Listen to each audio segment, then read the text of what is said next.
Hey everyone, I'm Scott Keys from Wildlife Inspired. Remember, you can find me down here on my social media accounts. And today it's a super quick video, a winter weather hack. So I've been using this for a while now, and I wanted to share it with you guys.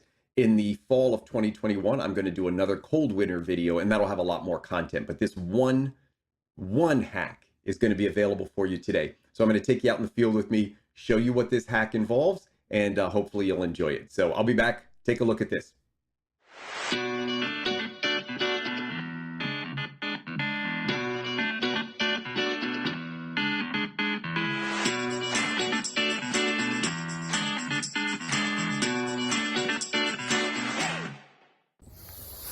Ever think like, have you ever thought, man, I wish I could shoot in cold weather? It's pretty cold out here today, a little bit of snow, and keep my hands perfectly warm.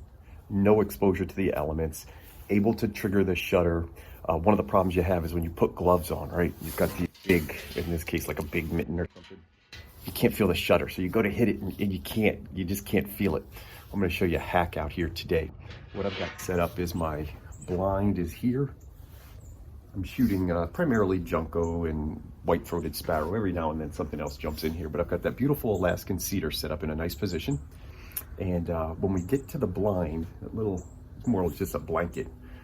When we get out there, I'm gonna show you kind of the hack. And what I'm gonna do is I'm gonna take a trigger release, and let me spin this around. I'm gonna take a cable release, and I'm gonna slide it through here. So these gloves are by Valorette, and this glove, also by Valorette. The thing I like about their gloves is it gives you these little things that you can snap back. So I'm gonna keep my thumb out and slide it in through here. Okay, so my glove is gonna be inside this mitten, and the mitten is gonna have a cable run through it there. Once I get out in the field, it's gonna be a little bit harder to show you that, but that's what it's gonna look like. And when I get out there, I'll try to make another video. So I'm gonna put these gloves on, get all set up, then we'll go out and I'll show you some of the finished images I get in this lovely little snowstorm. And give me just a second, I'll get set up. All right, so I'm set up. You can see the camera body here. This is a shutter release. Companies make different ones. This is a third party. Here it is. I'm gonna slide that right in there. I'm gonna zip it, so just that cable's hanging out. And now my thumb is free to hang around inside here. Let me just get it in a position. There we go. Now listen. Listen to the camera here. What? So now I can put my other gloves on. I don't need to use my hands at all. All I need to do with these big mittens is just move the body here.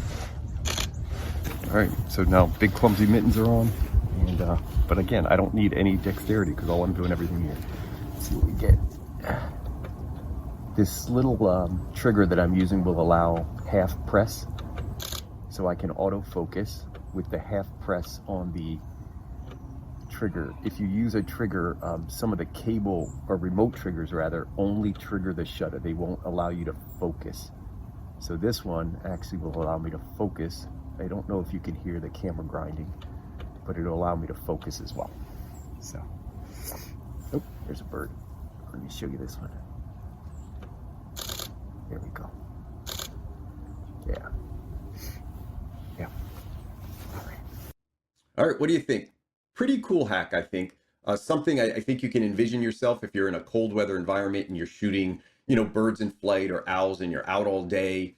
Even setting up, I did this on a feeder, which you saw on the video before, where I was just able to stand away and trigger when birds came in. Now, I want to walk you through 3 different triggers that you could use and the upside and downside of each. So this is actually a wireless trigger. So this allows you to be pretty far away from the camera. Much more for a remote setup. You wouldn't use this for birds in flight, obviously, but if you were on a feeder, you set up a perch, your camera was focused on that. When the birds come in, you just hit this shutter. You do not get to half press and have it acquire focus. So with this setup, you're locked into focus, at least with what I'm using. This is a Pocket Wizard. 100 companies make these. You put one on the camera with a cable, you hold the other end in your hand. And again, there are tons of different transmitters. There's also wireless ones that will trigger automatically. So in other words, a bird flies in and it just takes the picture. But this one you can actually hand trigger. I don't use this very often. The second one, which is the one I use for birds in flight, is just a cable release. And you got to be careful because each of these releases has a different end. You have to make sure you buy the right one for your camera.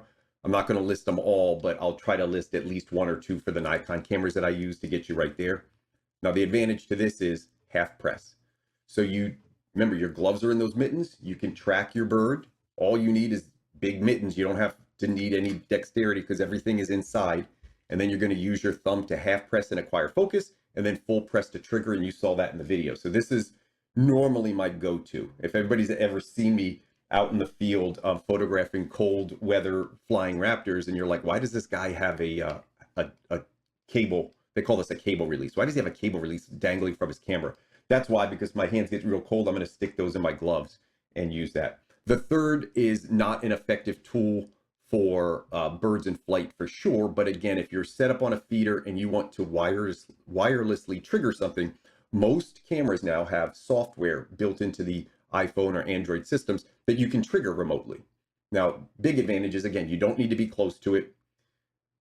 Compare this to this. They basically do the same thing. The phone will allow you actually to touch and focus anywhere on that screen. So you can actually use your phone and touch here, and it'll focus on that area of where the camera's viewfinder is. So very, very big advantage.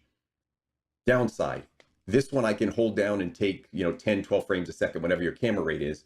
This will take about 1 frame every 2 to 3 seconds. It's super, super slow. It's called SnapBridge for Nikon. So if you don't have it downloaded, you could play around with it. It goes through either a Wi-Fi or a Bluetooth connection.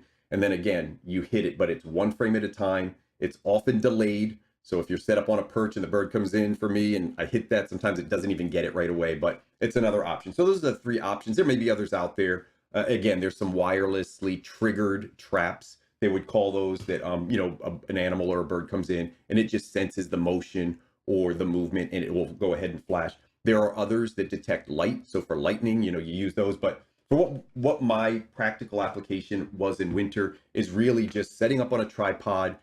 Maybe you're shooting eagles or harriers or owls, something that's flying and moving around and you're waiting and waiting and waiting and you're getting really cold, but you want to be ready. This is just in your gloves, ready to go.